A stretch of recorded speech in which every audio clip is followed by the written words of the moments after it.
Good morning, everyone. Here to continue lecturing on the electrocardiography of the heart. We left off yesterday or the last time with looking at the heart, looking at the electrical conduction system. We're going to continue that today. I'm going to try to finish off some stuff. Let's see. So we looked at the homeostatic imbalances, things that can go wrong, defibrillation, or I should say fibrillation, arrhythmias. What else did we get into? Defective nodes, heart blockage, that kind of stuff. So we're going to continue on today. I hope you were able to review all of the videos, the Khan Academy videos on depolarization, repolarization, pacemaker cells. All that stuff is going to be important to understand today's topic. Again, if you haven't kept up with your Pearson, the exam has been uploaded. It's due on Tuesday night. Your homework is still due on Monday night, and it will encompass a lot of this information that I'm going to cover now. So I think this is some of the funner parts of chapter, or whatever, the hard chapter that we're on right now. So ECG, electrocardiography. Let's begin that now. So ECG, known in the United States as ECG, a lot of times you'll see it as EKG from the, I guess, the European German type of notation. Electrocardiography, ECG, or EKG. Now ECG is, I think you've seen these in a hospital. You've had, or you go in there and you see the patient with all these various electrodes. We call those leads. We can do a simple 3-lead ECG, or more detailed, we'll have a 12-lead ECG. So what the ECG is basically a composite of all the action potentials generated by the nodal and contractile cells at a given time. Okay, so what does that mean in English? So a composite, so it's a kind of a accumulation, a summation, an average of all the electrical activity going to the action potentials, so to the depolarizing cells in the conduction system, and by the contractile cells. So in order to have contraction, you also have to have calcium coming in, binding to the troponin, and all that is causing depolarization as well. So in essence, it's a lot of electrical activity, and the ECG tries to make sense of that, right? So I'm going to kind of summarize what we call lead 2. Lead 2 is going to be the more common visual representation of what an ECG is. And I'll elaborate a little bit on all the leads, but this is the most standard, most commonly used.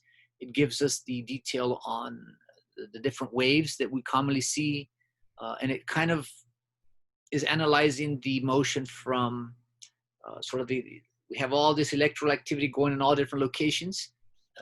Lead 2 kind of takes information from the SA node down towards the apex. So it's kind of a realistic view of, we start at the SA node, to the AV node, to the AV bundle, down to the apex, up the bundle branches, and then the Purkinje fibers. So that's sort of the standard view, lead 2. This is what I'm going to be presenting right now. So there's a couple of waves that we have to be familiar with. Something that we're going to call the P wave, the QRS complex, or sometimes we call it the R spike, and the T wave. So remember that there's two things happening. There's electrical signals coming in, and there's corresponding muscular contraction. So we're going to kind of synchronize, overlap these two concepts, so we can sort of indirectly understand what's happening with the myocardium, with the contractile, with the muscle cells, by looking at where that electrical signal is at, right? So if I see a bolt of lightning strike, I can see the electrical activity, and wherever it strikes, I can see maybe the damage that it causes. Right? So not the best analogy, but we can track the damage, we can track the activity, the chaos that's caused by the arrival of that electrical impulse. So electrical impulses going throughout the heart being sort of analyzed, visualized by the ECG here, right?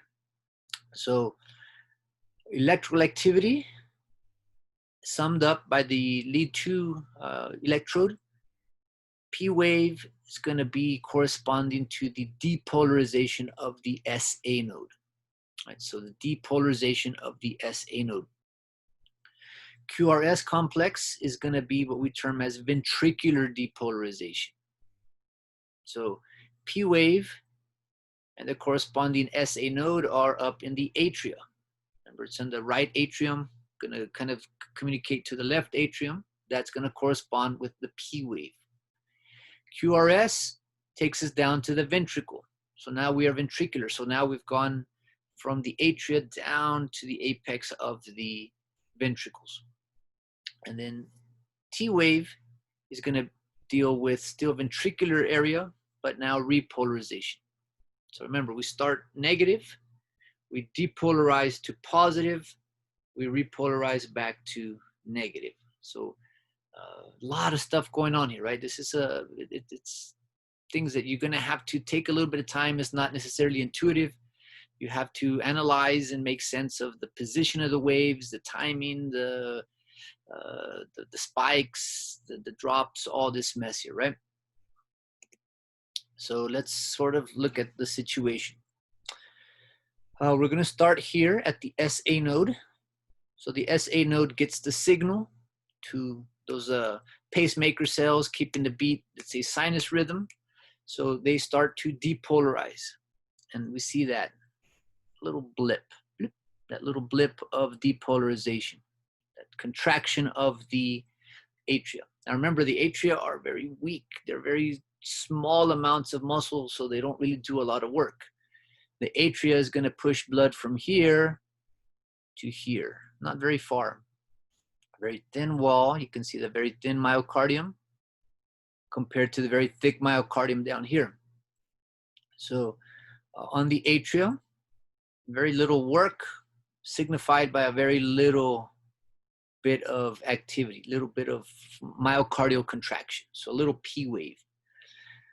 So we have the atrial depolarization, which is also atrial myocardial contraction. So that contracts, and then we have that signal that arrived down to the ventricles. So the ventricles start to contract, and it's a lot of area. So we go down that intraventricular septum, a lot of tissue, a lot of myocardium on the right ventricle, a lot of myocardium, more myocardium on the left ventricle. So we see that then as a huge R spike, this big R complex here. So collectively the Q, the R, and the S all correspond with ventricular depolarization and ventricular contraction. And it's such a big area, wide area, that our spike goes much higher. The amplitude of the height, the amplitude of the spike gives us information, as well as the width of the spike, right? So we hope it's in the normal sort of duration. We don't want it to extend too long. That can be some homeostatic imbalances that cause that. We don't want it to be too elevated. That's also indication of some other problems. So, but this is typical, right? So the P small, atria depolarize, send the signal, and it's hidden within the R spike, but we would then have atrial repolarization here as well. So atrial depolarization and then atrial repolarization. While the atria are repolarizing, the ventricles are depolarizing, right? And then once they contract, then they got to go back to the rest phase. So over here in the T wave, we get another little minimal spike that is the ventricular depolarization T wave. So again, P wave goes out, or I should say SA node fires, atria depolarize, atria contract, and we're at the P wave. As the atria start to repolarize, all that activity is kind of masked and hidden by all the chaos that's happening in the ventricles. So ventricular, sort of, we start the signal, we start the contraction goes up, and all that is signified by the QRS complex. We have a little delay. It takes all the time for all the cells to become depolarized, and then they all start to become repolarized. That's our little T wave. And then we have this little gap where the heart is actually at rest. Nothing is happening. There's no electrical activity, no depolarization, no pacemakers firing. And that little moment is when the heart is actually at rest. This little gap before we hit the next P wave, QRS, T. So again, lots of stuff to kind of overlap and consider here. But I like this slide. It gives us an idea what happens in the atria during depolarization. So atrial depolarization in orange, initiating our P wave, right? All that's going to have a little traffic jam as it arrives in the AV node. So we have that little delay there, right? This is an important little delay. It's a traffic jam. All these electrical signals clog up and arrive at the AV node, a little delay, before we start to send the signal down into the ventricle, that AV bundle. If you remember, that's the only connection, the only electrical connection between the atria and the ventricles, that little AV bundle. So as we send it down, we start to depolarize the ventricular myocardial septum and up the chamber walls. And that's where our QRS spike, so ventricular depolarization, and also kind of hidden by all this chaos, atrial repolarization occurs. So by the time the entire ventricle has been depolarized, we have that little gap, and then we initiate in red ventricular repolarization. And that is our little T wave. And then we get to a point where basically we have that little, we'll call sort of quiescent stage, that there's no electrical activity being passed, no depolarization, no contraction of the heart at all. And that's our little actual resting phase here. So important. So a person goes into the, a hospital setting, something important, something dangerous, they're going to do blood work, and they're going to hook them up to this ECG. So these are some of the vital statistics that will be taken, and these are good to know, right? You can learn a lot by just looking at the ECG. You can get an idea of the health of this individual there. So again, just walking you through this, the same slides, just one at a time.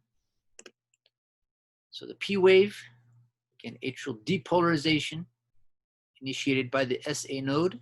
And if SA node is firing, we call this, again, sinus rhythm, right? Sinus rhythm, the fastest drummer of the heart, right? Causing the P wave.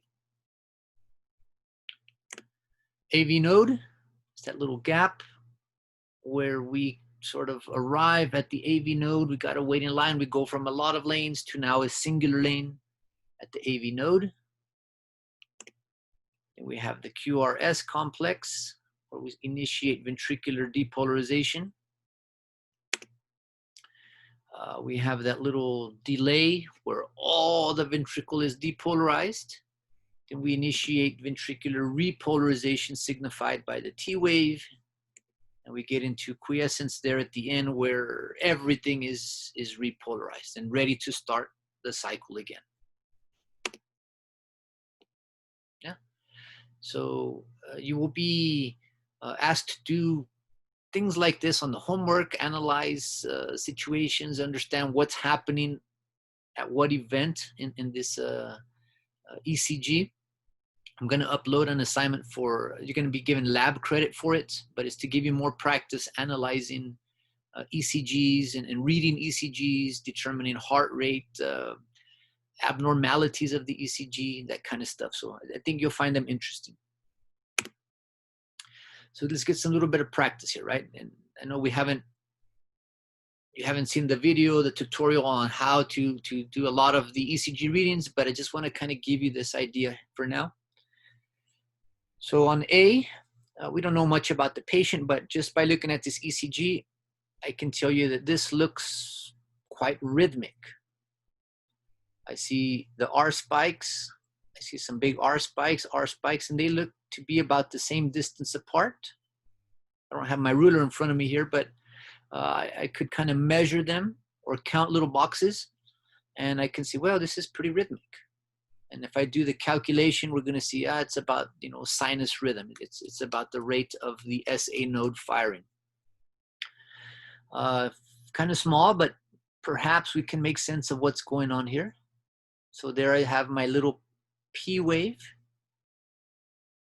Q, R, S, and then the T wave, and another P, Q, R, S, T, P, Q, R, S, T, P, Q, R, S, and T. And I wish I knew how to use this little tablet better to kind of give you more detail on what's happening, but still not very proficient with this yet. So normal sinus rhythm. We always look to see that there is a corresponding P wave for every R spike. Okay? So that means that the heart is being commanded, is being governed, being paced by the SA node. So if we look at the next idea, here we have what we call junctional rhythm. Junctional rhythm is basically when the SA node is damaged. So now the AV node has to take charge. We said the AV node is a lot slower. It averages about 50 beats per minute. So instead of about 70, 75 beats per minute, we go to about 60. So we see a longer gap. It's a longer distance between R spike and R spike than we have here. We have some different amplitudes. This thing is going up higher. That means there's a little bit more struggle going on there, right? So let's look at see an R spike. I see a R, S, big T, but I don't see a corresponding P wave. If there's no P waves, that's telling us that the SA node is not functioning. The SA node is not doing its job. So we're in our second option here, right? Junctional rhythm. SA node is non-functional. P waves are absent. No P wave, no P wave, no P wave. So we have perfect Q, R, S, T. Very minimal Q, big R, S, T. And a little Q, R, S, T. So again, junctional rhythm. I hope that you can start analyzing A as that's the normality. That's what we hope to see. If it looks something different than A, such as B, we know that something is not right? Something has gone wrong, and we got to figure out what that is. What's not functioning properly. On C, we have what we call heart block. This is a situation where the SA node is not firing properly all the time, but it is working sometimes. So basically the atria are doing their own thing and the ventricles are doing their own thing because they're not getting the signal all the time from the atria. So in second degree heart block, we have some P's. So I see a little P, P, Q, R, S, T. And oh, what happened here? There's a big gap, right? So that's not working too well. Now, since the P waves are working, P waves should be rhythmic. Right? P waves are firing at their normal rhythm, but that signal is not making it down to the ventricles. So let's see if I see a P. Rhythmically, I have another P, but no corresponding R spike. I have another P, another P, another P, another P, another P. So the P waves are present, and sometimes they make it through. So P, Q, R, S, T, P, oh, P, Q, R, S, T, P,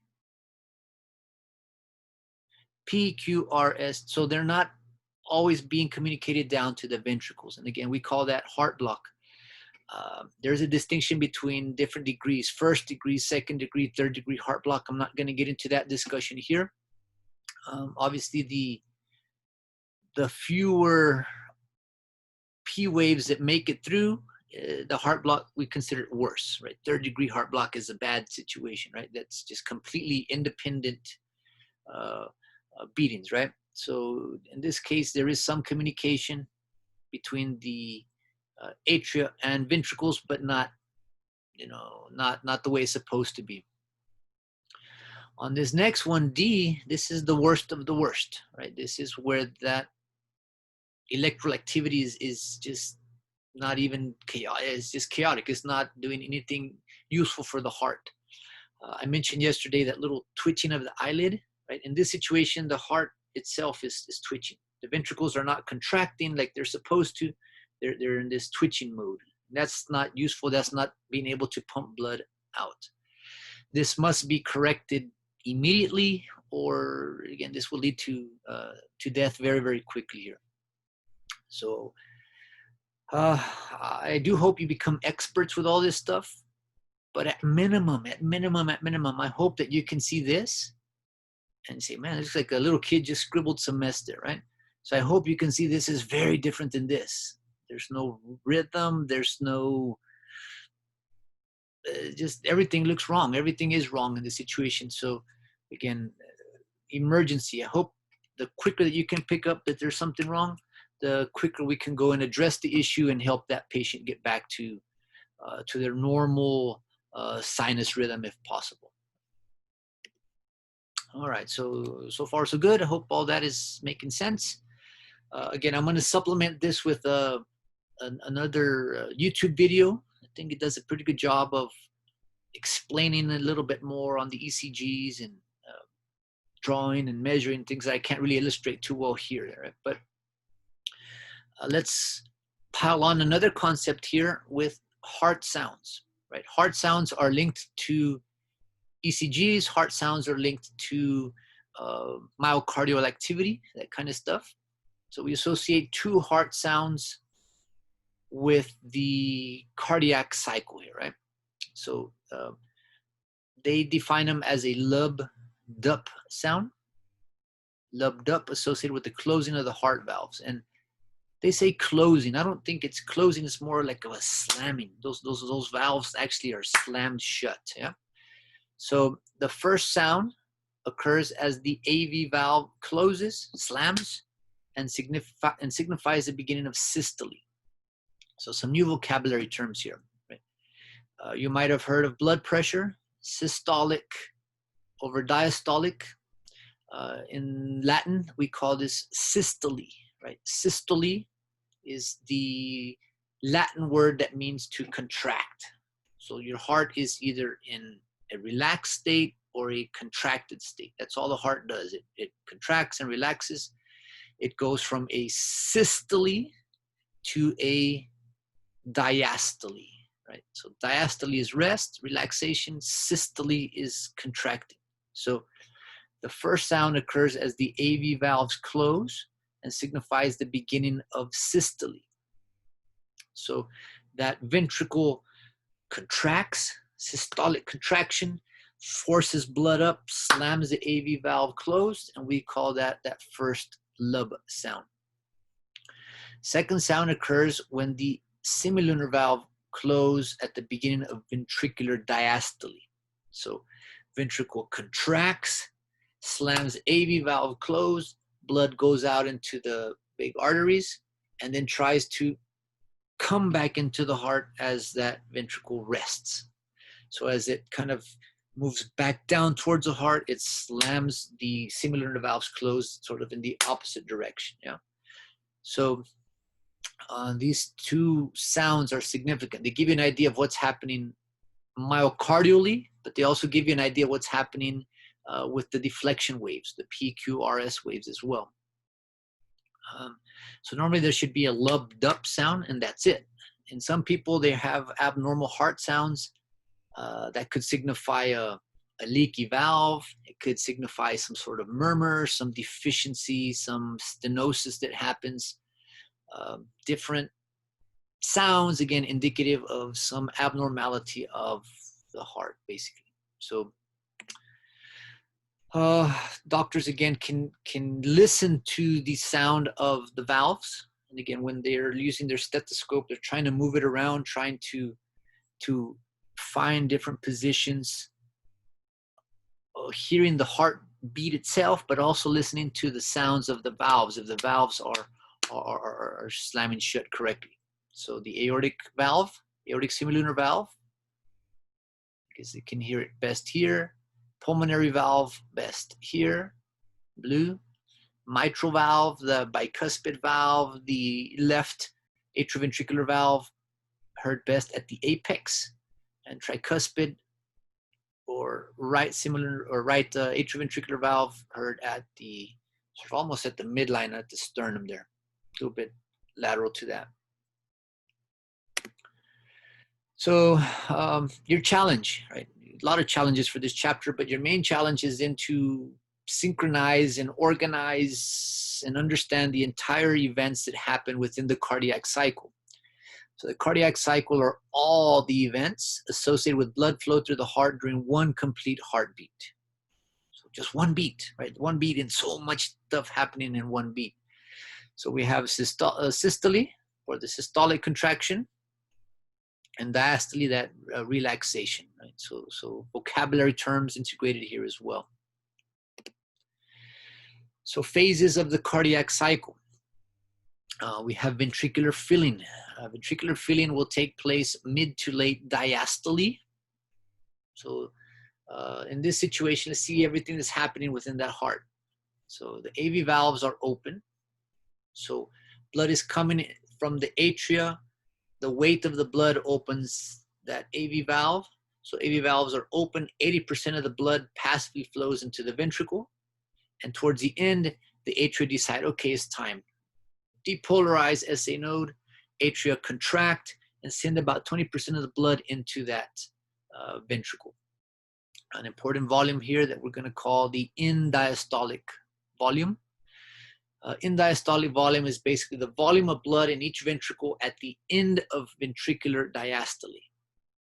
So how much blood was able to fill that ventricle before that ventricle is going to push that blood out.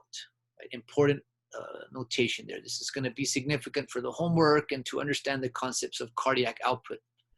So in diastolic volume, volume of blood in each ventricle at the end of ventricular diastole. So again, lots of stuff happening to fill that ventricle. Right? AV valves open, 80% of blood flowing passively, 20% as that little weak atrial contraction, that little weak P wave, send that 20% to achieve in diastolic volume.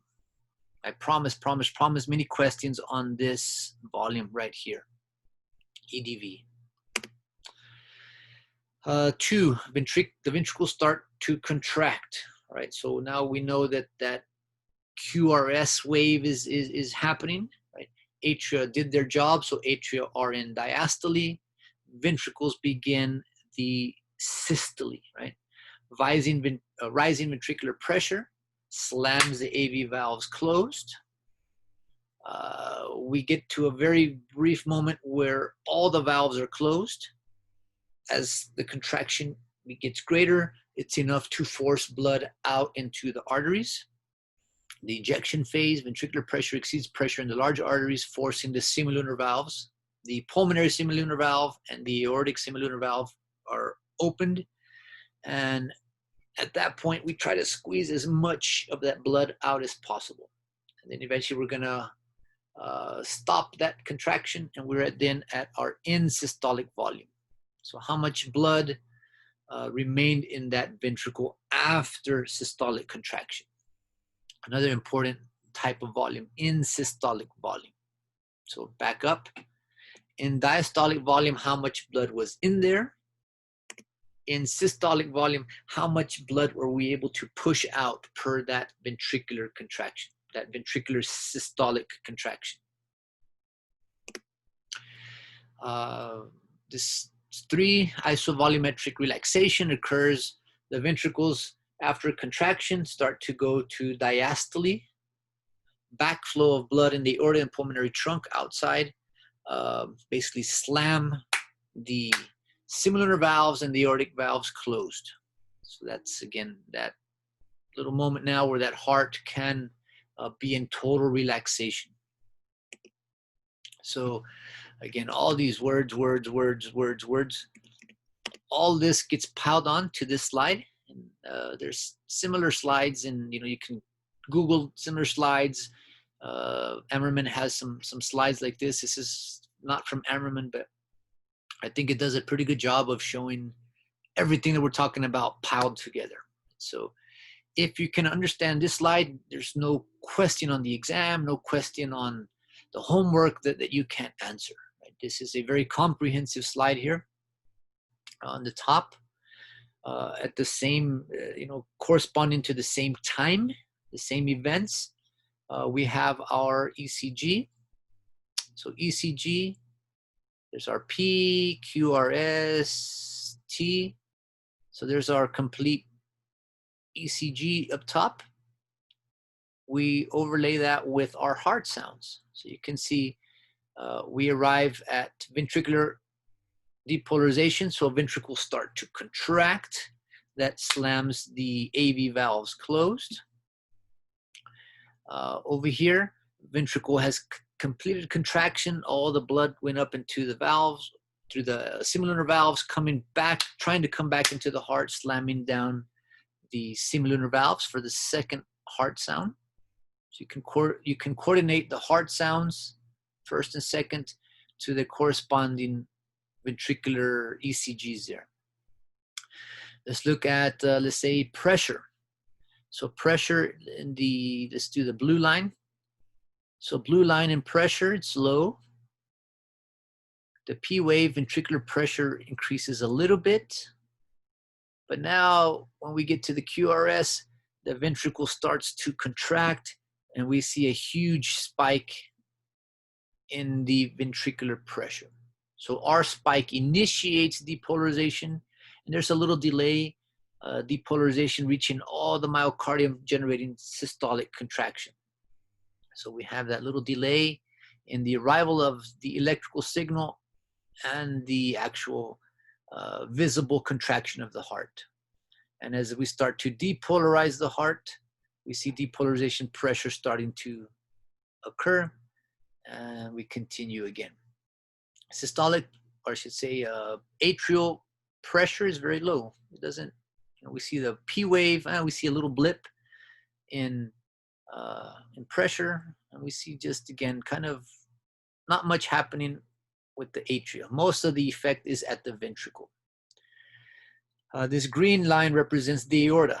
So this is corresponding to the blood moving from heart into that major artery, and that recoiling effect, dicrotic notch, and again, aortic pressure there. Important volumes here, right? So EDV, how much fluid volume, how much blood is in that ventricle? Well, we reach a maximum as the P wave atria contract. You can see the atrial contraction. We see an increase in the end-diastolic volume. As that ventricle starts to contract, the blood in the ventricle starts to decrease, right? And then once it goes back to rest, how much blood was left in that ventricle? So EDV and ESV, and I'll talk about SV in the next slideshow. So valves, again, what's happening to valves? When the AV valves are open, you'll notice the semilunar valves are closed. When these are closed, these are open. When these are open, these are closed. So these are the process. You can kind of coordinate what's happening with the valves based on what ECG we're at, based on the sounds, right? As when they open, when they close. And you can kind of see the visual picture here, right? So in this little column, we're moving blood into the ventricles. So here we're starting to generate pressure. AV valves are closed now. We start to open the semilunar valves that allows us to move blood out of the heart. causing then that sound of the AV valve slamming shut at that point. We notice our volumes. We are at EDV, and over here we're at ESV. Right? So important as we can kind of try to synchronize all of this together. And the better you are with this, the better you can make sense of all this mess. Just the more knowledge you're going to have. And again, this is such a vital analysis. Most people that have health issues, it's going to be some sort of cardiovascular heart issue. And this will be sort of good knowledge to have if you're trying to address and trying to help these individuals. I don't want to get to this yet. This is going to be another slideshow. So backing up, I'm going to stop here. I'll upload this. Look for the corresponding videos that give you more practice on the ECGs, and then the lab activity, which will give you more practice with the ECGs. And again, a lot of stuff to process. So after this one, I just have one more lecture to record. I'll try to get it today or tomorrow, and that should give you enough time to soak all this, practice this, and complete your homework by Monday night and your exam by Tuesday night. Yeah. So with that, let me stop this one.